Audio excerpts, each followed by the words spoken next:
Pía Unión de San Pablo Apóstol, año litúrgico 2021, 23 de febrero. Del ciclo temporal, Feria Tercia de la Infrahebdómada Primera de Cuaresma, feria no privilegiada, estación en la Basílica de Santa Anastasia.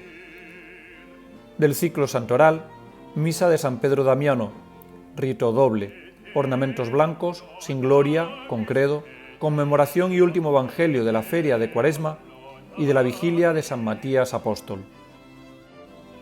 Martirologio romano, día 23 de febrero de la luna undécimo. La Vigilia de San Matías Apóstol. San Pedro Damián, de la Orden Camaldulense, cardenal y obispo de Ostia, confesor y doctor de la Iglesia que voló al cielo el día de ayer. En Esmirna, el triunfo de San Policarpo, discípulo de San Juan Apóstol, y por él consagrado obispo de aquella ciudad, que fue el principal de toda Asia. Después, en tiempo de Marco Antonio y de Lucio Aurelio Cómodo, en presencia del procónsul y vociferando contra él todo el pueblo en el anfiteatro, fue arrojado a la hoguera, pero no recibiendo daño del fuego, atravesado con la espada, recibió la corona del martirio. Junto con él fueron martirizados en la misma ciudad otros 12 que habían llegado de Filadelfia. La fiesta de San Policarpo se celebra el 26 de enero. En Sirmio, el triunfo de 72 santos mártires que, consumando en dicha ciudad el combate del martirio, entraron en el reino perdurable. En la ciudad de Astorga, en España, Santa Marta, virgen y mártir, la cual, siendo emperador Decio y procónsul paterno, fue por la fe de Cristo cruelmente atormentada y muerta finalmente por la espada. En Constantinopla, San Lázaro monje, que por pintar imágenes sagradas fue de orden del emperador Teófilo Iconoclasta, atormentado con atroces suplicios y le quemaron la mano con un hierro candente, pero curado por virtud divina, volvió a pintar las sagradas imágenes que le habían raído y últimamente descansó en paz. En Brescia, San Félix obispo. En Roma, San Policarpo presbítero, el cual en unión de San Sebastián convirtió muchísimos a la fe de Cristo y con sus exhortaciones los condujo a la gloria del martirio. En Sevilla de España, San Florencio confesor. En Todi de Umbría, Santa Romana Virgen, que bautizada por el Papa San Silvestre, pasó en grutas y cuevas vida celestial y resplandeció con gloriosos milagros. En Inglaterra, Santa Milburga Virgen, hija del rey de los Mercios, y en otras partes, etc. Del Santoral, vida de San Pedro Damiano, doctor de la Iglesia. La juventud de Parma agrupábase en torno al joven profesor, joven porque aún no tenía 25 años. Sus discípulos le llamaban el maestro Pedro. Él se llamaba Pedro Damiano en agradecimiento a su hermano Damián, que lo había sacado de la miseria y lanzado por el camino de las letras. Sabía mucho, y al exponer sus doctrinas, ponía en ellas la llama impetuosa de su corazón y acertaba a envolverlas en imágenes impresionantes. Su palabra había brillado primero en Rávena, su patria, después en Faenza, y en Parma era el ídolo de la juventud estudiosa. Tenía admiradores, gloria, dinero, pero cuánto le había costado llegar a la cumbre. Sus primeros años habían sido de privaciones y desprecios. Cúpole en suerte una madre desnaturalizada que lo abandonó al nacer. Es una lástima, decía, somos ya tantos en casa que no hay lugar para más. Una mujer extraña lo recogió y lo crió. Luego fue a parar a casa de un hermano, hombre avaricioso y cruel, que lo hería y maltrataba, dejándole sucio y roto y privándole de lo más necesario para la vida. Entonces el niño fue porquerizo. Un día, arreando su piara por el campo, halló una moneda y el pequeñuelo, que jamás conociera el calor piadoso del hogar paterno, mandó decir con ella una misa por sus padres. Su hermano el arcipreste se apiadó de él y lo llevó consigo a Rávena, ciudad entonces floreciente, hoy melancólicamente dormida entre ciénagas y pantanos. Allí había trabajado, había estudiado día y noche, había luchado con la vehemencia propia de su carácter y el porvenir le sonreía. Pero fue precisamente entonces cuando comenzaron a darle hastío todas las cosas. El trato con los hombres le disgustaba, los triunfos le dejaban triste. Empezó a meditar en el desierto. No era por odio a aquella sociedad que tan mal le había tratado, sino porque en medio de los aplausos y placeres juveniles jamás había perdido de vista el problema de la salvación de su alma. Quería ser bueno, pero se le ponía delante aquel siglo de hierro, como él le llamaba. Acosábanle las tentaciones, y aunque él las sofocaba metiéndose entre el hielo, como habían hecho los santos antiguos, volvían luego a renacer con los malos ejemplos. Bien conocía él, por haberle visto en sus aulas, el desenfado de aquel clérigo cencelino, que a su lado se entregaba a la vida más escandalosa. Un día pararon en una misma posada dos hermanos de Fonteavellana, monasterio recién fundado en un valle de Umbría, al pie del Apenino. Habláronle conmovidos de su fundador, el penitente y apostólico San Romualdo, que acababa de morir por aquellos días. Maese Pedro quedó vivamente impresionado por sus relatos y profundamente admirado de su austeridad. Al partir, les ofreció en limosna su copa de plata, pero ellos no quisieron recibirla. Esto le decidió a tomar otra resolución definitiva. 2 meses después, se presentaba en Fonteavellana con el tesoro de su juventud ardiente y el caudal de su saber y buena voluntad. El futuro reformador empezó por purificar su alma. Su divisa era aquel axioma, fácil solo en apariencia, de los antiguos eremitas: siéntate en tu celda, doma la lengua y el vientre, y te salvarás. Pero no siempre pudo realizarlo. Los monasterios próximos se disputaban su ciencia y por obedecer debía andar de una parte a otra enseñando. Nombrado superior, funda monasterios, restaura, reforma, impone la regla de San Benito, pero con la interpretación de San Romualdo, añadiendo una modalidad personal. Extiende entre sus monjes ciertas prácticas que aún se conservan en la Iglesia, como la consagración de los lunes a las almas del purgatorio, de los viernes al misterio de la cruz, de los sábados a la Santísima Virgen y la del rezo del oficio parvo de María. Penitencia y vida monástica eran una misma cosa en San Pedro Damiano. A sus discípulos se les llamaba los penitentes. Con su libro del desprecio del mundo, se inaugura ese espíritu de desdén para los bienes terrenos que a través de San Bernardo llegará hasta San Francisco de Asís. Sus páginas están llenas de apóstrofes contra el lujo y contra el dinero.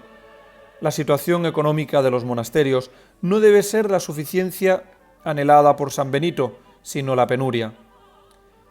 El monje debe vivir para callar, para ayunar y para hacer penitencia. Esto no era precisamente el espíritu benedictino, y así se lo dijeron una y otra vez al reformador algunos de sus discípulos más sueltos de lengua. A lo cual él respondía que San Benito escribió para cenobitas, y ellos eran ermitaños, lo cual no le impedía llamar al patriarca su muy amado y bienaventurado padre. En su sentir, los verdaderos monjes eran los de Fonteavellana, que ni se lavaban los pies, ni se cuidaban las manos, ni se arreglaban la barba o el cabello, ni dejaban el ayuno en todo el año más que los domingos y los 8 primeros días después de Pascua. Una especialidad de aquellos monjes era el uso y el abuso de la disciplina. Espectáculo insigne y delicioso, según la expresión del maestro, que llegó a escribir un libro intitulado De la alabanza de la flagelación. Algunos se burlaban de aquella furia terrible, y entre ellos el cardenal Esteban, que murió de repente, según San Pedro Damiano, en castigo de sus chanzas irreverentes. Los ermitaños debían disciplinarse diariamente durante el rezo de 40 salmos, a los que añadían en Adviento y Cuaresma 20 más. Cuando uno moría, cada hermano estaba obligado a ayunar por él 7 días y a darse 1000 azotes. 3000 azotes correspondían, según el cómputo de Fonteavellana, a un año de penitencia. Calculábase que la disciplina tomada durante 10 salmos equivalía a 1000 golpes, y durante el salterio entero a 5 años de la antigua penitencia eclesiástica. Aquellos atletas luchaban de una manera inverosímil para aventajarse en todo género de mortificación. Hubo uno que durante año y medio no comió más que un poco de pan 2 veces por semana. Otro dividía el pan en partículas menudísimas para tener la sensación de que no comía. Otro diariamente rezaba 2 veces el salterio con las manos en alto. Otro no logró aprenderse de memoria más que 50 salmos, pero los rezaba 7 veces cada día. 15 años vivió en su celda sin salir de ella, sin cortarse el pelo ni la barba, sin comer más que pan y agua, que guardaba hasta que olía mal. Cada uno de estos héroes tenía un nombre especial, significativo de la meta a que había llegado. El que por el ayuno se había convertido en una sombra llamábase León. Pedro, el que dormía en el suelo. Inocencio, el que batía el récord en las disciplinas. Hubo uno entre los discípulos de San Pedro Damiano que indiscutiblemente venció a todos en resistencia. Fue Domingo Laricato, su predilecto, llamado así porque llevaba a raíz de las carnes una coraza de hierro que no se quitaba más que para disciplinarse. A veces, en 6 días ganaba 100 años de indulgencia. Una vez rogó a su abad que le permitiese ganar 1000 años en una cuaresma, es decir, que le permitiese disciplinarse mientras rezaba 100 salterios. Un hermano que por persuasión de Domingo había llegado a disciplinarse una noche durante un salterio y 50 salmos, fue a contárselo a él en cuanto amaneció, no sin cierto miedo de recibir alguna reprensión por su celo excesivo.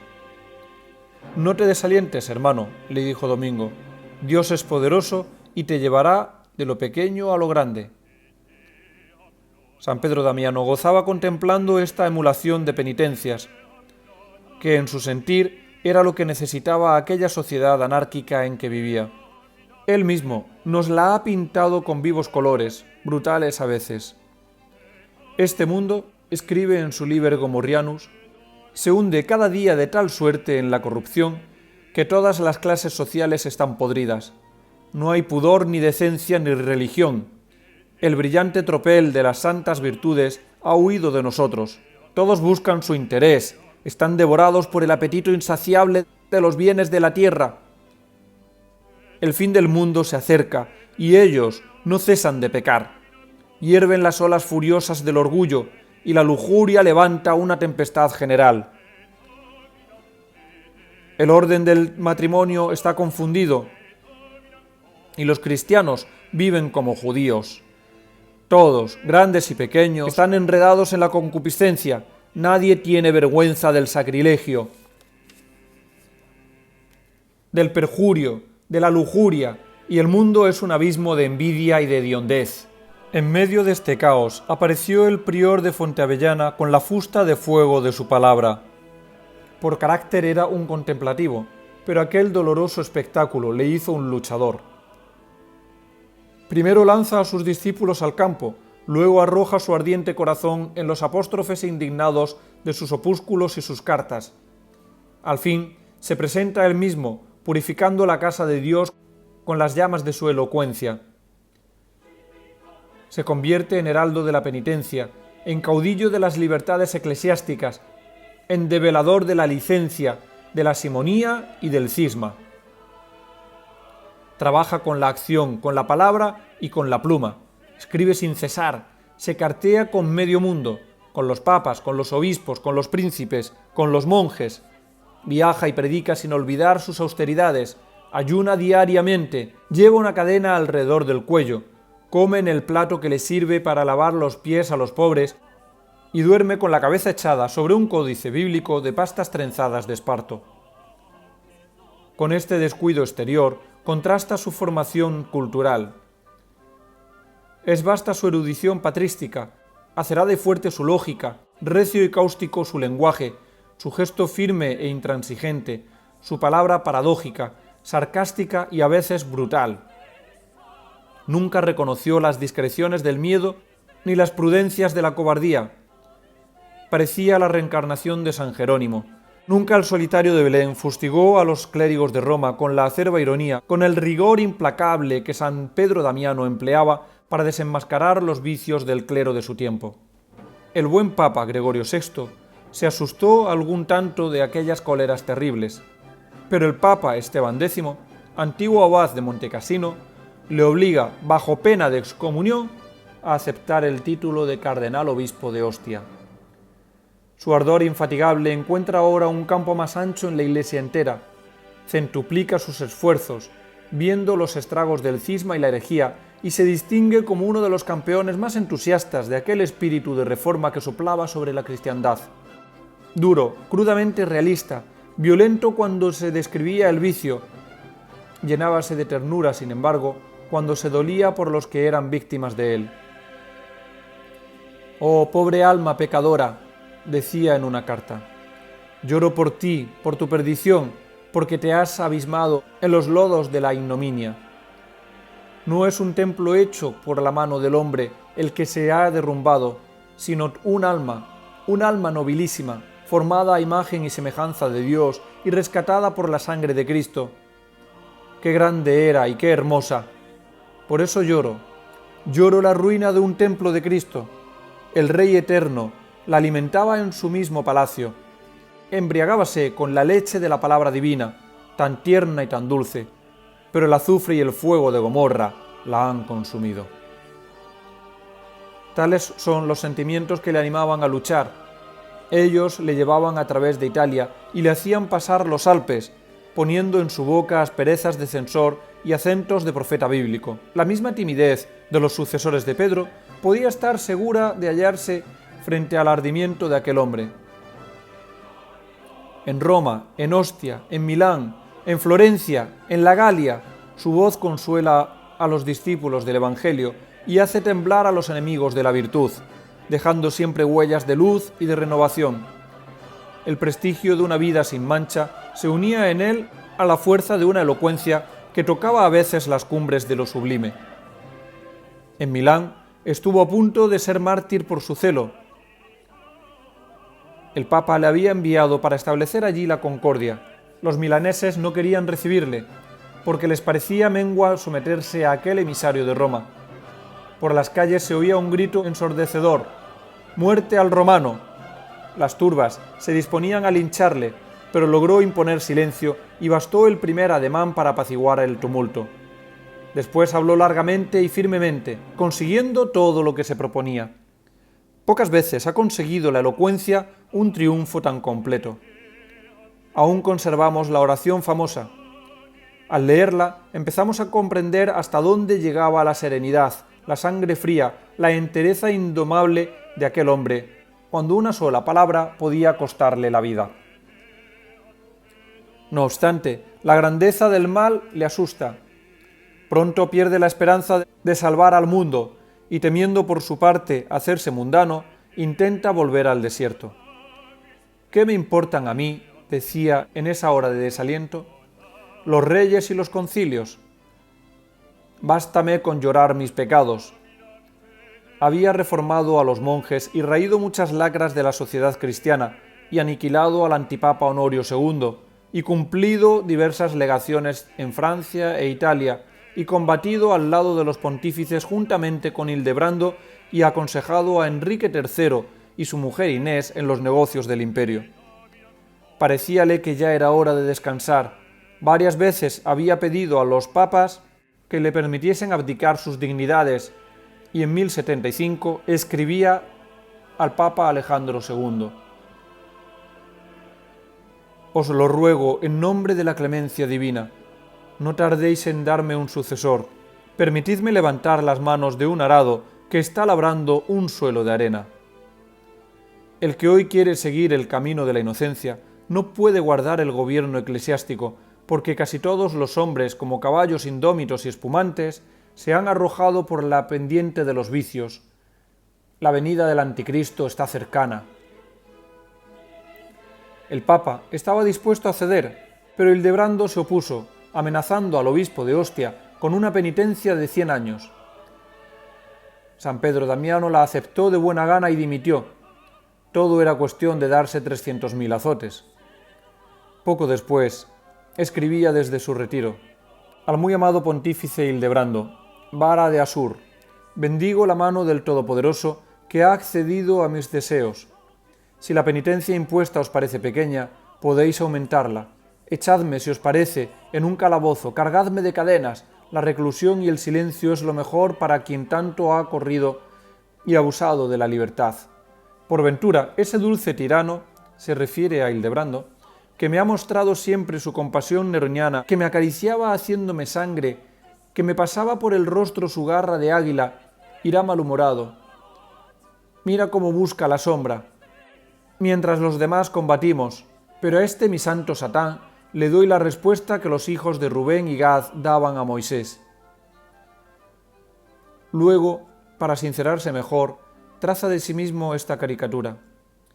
Mis ojos se han oscurecido, las lágrimas corren cada día más abundantes, tremendas arrugas surcan mi rostro, todos mis dientes se han caído y la mejilla está deshecha. Mi cabeza, gris hasta ahora, se ha vuelto blanca como la nieve. Tengo ronca la voz y las fuerzas me desamparan. Una sola cosa, oh vergüenza, me queda aún con mi vejez, el tropel espantoso de los vicios. Esos vicios, él los enumera con delectación en una carta íntima a su hermano el arcipreste. Habla de la sensualidad, de la cólera, de la impaciencia, del orgullo. Describe, sobre todo, un monstruo fiero, el afán de hacer chistes, frases ingeniosas y juegos de palabras que producían risa. Dulce manía que ameniza y da no poca gracia a sus escritos, porque en medio de todo, el monstruo no es tan fiero como nos le pinta. Pero como en su vida pública no había podido olvidar las disciplinas, así entre las disciplinas seguía recordando su obra de reformador y flagelando a los eclesiásticos que amontonaban en su mesa la abundancia de los platos donde olían las especias de la India y usaban vasos de cristal en que brillaba el oro del vino adobado con mieles, y se adornaban con cadenas y collares de oro, y ostentaban en sus habitaciones tapices bellamente tejidos y bordados, y decoraban su lecho como un altar del Papa. Y no contentos con la púrpura del Murex, mandaban traer púrpura de ultramar, porque era más cara, y se vestían con pieles de martas, cibelinas y zorros, porque les parecía cosa vulgar el plumaje de los pájaros y la lana de las ovejas. El Papa Alejandro II le encomendó todavía 3 misiones, una en Florencia, otra en Alemania para impedir el divorcio de Enrique IV y la última en Rávena. Volvía de esta ciudad, cumplida felizmente su legación, cuando murió en Faenza el 22 de febrero. Cayó en el campo de combate, como convenía al caballero sin tacha de la virtud. Él mismo escribió su epitafio: «Lo que tú eres, yo lo fui, lo que soy yo, tú lo serás».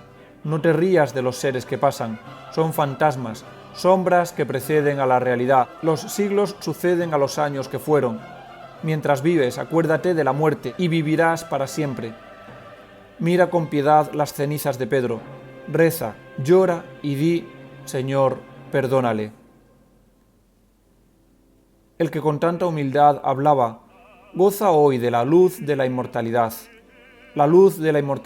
sustancial del cielo, y esta otra luz pálida de la inmortalidad de la tierra. Su palabra y su virtud iluminan aquel revuelto siglo XI, del que fue el corazón si su amigo el canciller Hildebrando fue la cabeza. Teólogo el mejor de su tiempo, poeta fácil y armonioso, tribuno, diplomático, agiógrafo y asceta, reúne en su vida todas las grandes cualidades con que Dios dota a un hombre cuando quiere hacer de él una gran luminaria de su Iglesia. Pero lo que más nos pasma en él es su carácter varonil, su temple de acero, su corazón incapaz de traicionar la verdad, aunque el mundo entero se conjure en contra suya. Imitemos a San Pedro Damiano en su amor por la penitencia y aprovechemos este tiempo de la Santa Cuaresma en el que nos encontramos para corregir y enmendar nuestra vida, volviéndonos a Dios y abandonando nuestros pecados, esos pecados que tanto afeó a la sociedad, sin respetos ni miramientos, con decisión y firmeza, a grandes y pequeños. Aumentemos, como San Pedro Damiano, nuestra devoción a Dios y a su sagrada pasión, por la que fuimos salvados, a su Santísima Madre y a las benditas ánimas del purgatorio. Procuremos reformar primero nuestras vidas y ser el flagelo de la sociedad para hacer todo lo posible porque se haga realidad el reinado de los Sagrados Corazones de Jesús y de María.